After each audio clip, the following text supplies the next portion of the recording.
नमस्कार। आप सभी धर्म प्रेमी बंधुओं का आपके अपने चैनल मोडेश्वरी कृपा में स्वागत है। इस चैनल पर आपको पूजा पाठ संबंधी जानकारी प्रदान की जाएगी। सभी से सभी नए निवेदन है, चैनल को सब्सक्राइब करें, शेयर अवश्य करें। वीडियो पसंद आने पर लाइक भी करें। आप कोई सलाह देना चाहते हैं अथवा आप कुछ जानना चाहते हैं तो आप कमेंट बॉक्स में कमेंट जरूर करें। जय मोडेश्वरी, बोल बम। बंधुओं, आज जानकारी दूंगा दशा माता के बारे में।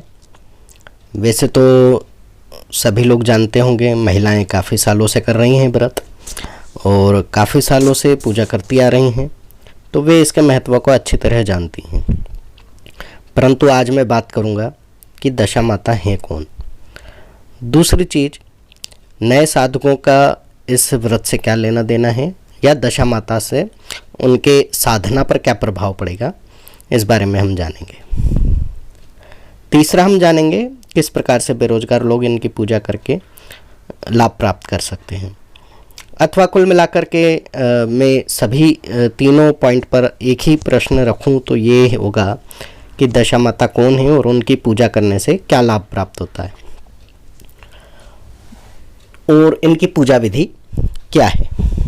जिन लोगों ने अब तक दशा माता का नाम नहीं सुना है अथवा सुना है परंतु इनकी पूजा विधि नहीं जानते हैं, उनके लिए भी ये वीडियो उपयोगी होने वाला है। तो देखिए, दशा का अर्थ होता है स्थिति, परिस्थिति, हालात। जो भी हमारे जीवन में घटित होता है, अच्छा या बुरा, तो हम कहते हैं कि पता नहीं किस घड़ी में, किस दशा में हम पैदा हुए थे, पता नहीं किस दशा में हमने ये कार्य शुरू किया था। तो आप समझ गए होंगे कि ये दशा माता किस चीज़ या किस परिस्थिति से रिलेटेड है।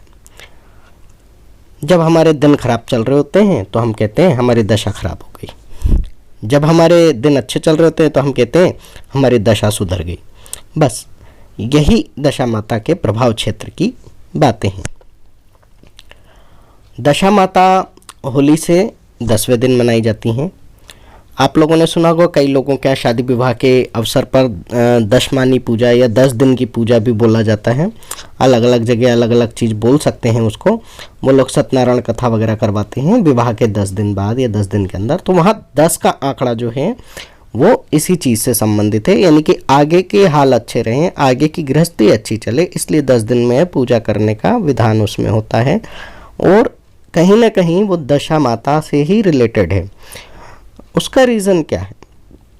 देखिए, हमारे हालात, परिस्थिति जब बिगड़ते हैं तो हम उस स्थिति, उस परिस्थिति, उस समय, उस घड़ी को कोसते हैं, या अगर हमारे साथ कुछ अच्छा हो गया होता है तो हम उस समय को धन्यवाद देते हैं।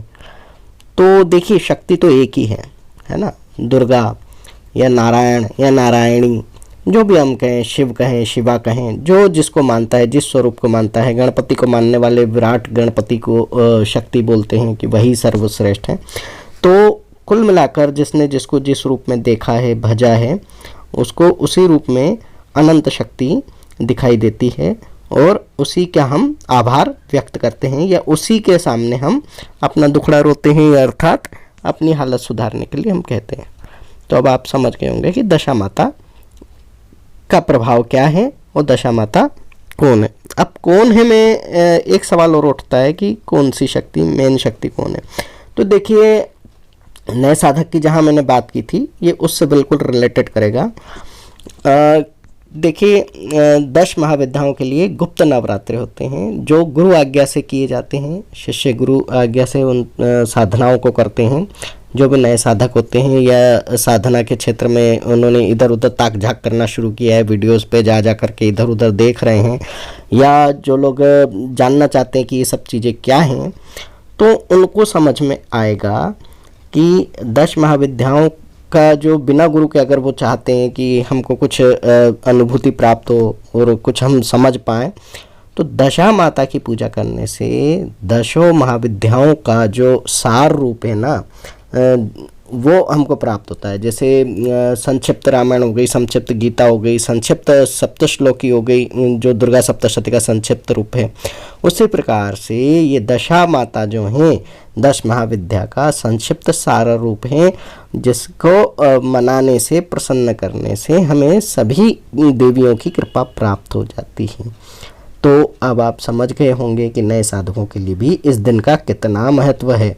बेरोजगारों के लिए, अर्थात उनकी दशा अभी सही नहीं चल रही है, जन्म पत्री में शायद कोई दोष होगा, जन्म कुंडली में कोई दोष होगा, उनके कर्म बंधन का कोई दोष होगा, या उनके आचरण व्यवहार का कोई दोष होगा, जिस कारण के वे आज बेरोजगार हैं या धन की समस्या से परेशान हैं, तो वे लोग भी इस दिन का बड़ा फ़ायदा उठा सकते हैं, अपनी दशा को सुधारने के लिए प्रार्थना कर सकते हैं।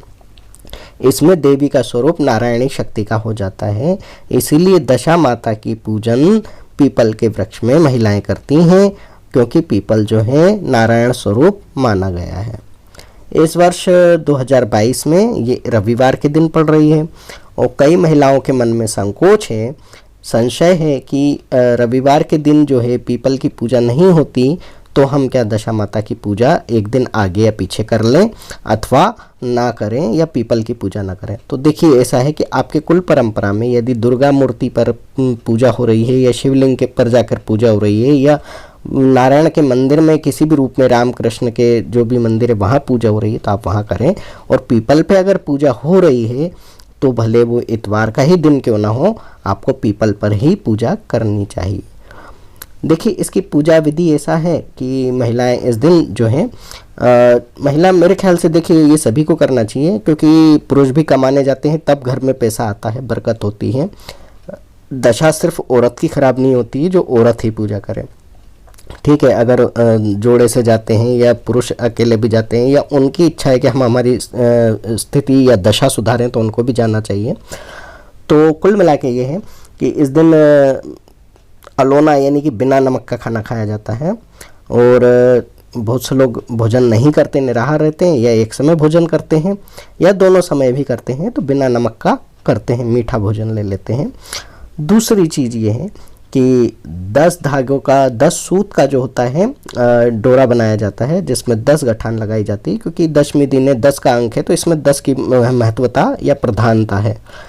तो उस तरह का बनाया जाता है, 2 डोरे बना के घर से लिए जाते हैं इस तरीके से, और एक तो वहाँ दशा माता के निमित्त पीपल पे चढ़ा दिया जाता है, और दूसरा घर में लाया जाता है और उसको तिजोरी या गल्ले में रखा जाता है। कुछ जगह पर महिलाएं 2 से अधिक डोरे ले जाती हैं, तो उसको एक को अपने गले में भी बांधकर वर्ष भर रखती हैं। तिजोरी का और गले का डोरा अगली दशमी आने पर पुनः पूजा विधि करके इनको वहाँ छोड़ दिया जाता है और नया ग्रहण या धारण किया जाता है। इस प्रकार से दशा माता की पूजा की जाती है। इसमें महिलाएं जो कथा कहानी करती हैं वो राजा नल और दमयंती की करती हैं, सुनती हैं। पर मेरा मानना ये है कि पुरातन कथा सुनना या पढ़ना वो तो ठीक है, परंतु उसको श्रद्धा भाव से अपने अंतर उतारना बड़ा उत्तम है। इस कथा का सार यही है कि हमें किसी भी चीज़ का अपमान नहीं करना चाहिए।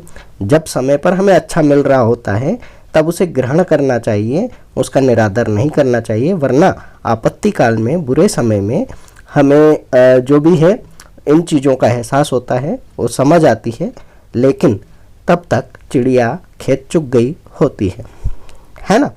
तो हमें इन्हीं बातों का ध्यान रखना है, और कोई भी कथा आप पढ़ेंगे सुनेंगे तो उसके सार इसी प्रकार के मिलते हैं, हमें उन सार तत्व को ग्रहण करना है। और अगर इसके बारे में आप और कुछ भी जानना चाहते हैं तो आप मुझसे पूछ लीजिएगा, कमेंट कीजिएगा, बताइएगा। आप किसी और विषय पर जानकारी चाहते हैं तो उसके बारे में भी आप कमेंट कीजिएगा। आज के लिए इतना ही। जय मोडेश्वरी, बोल बम।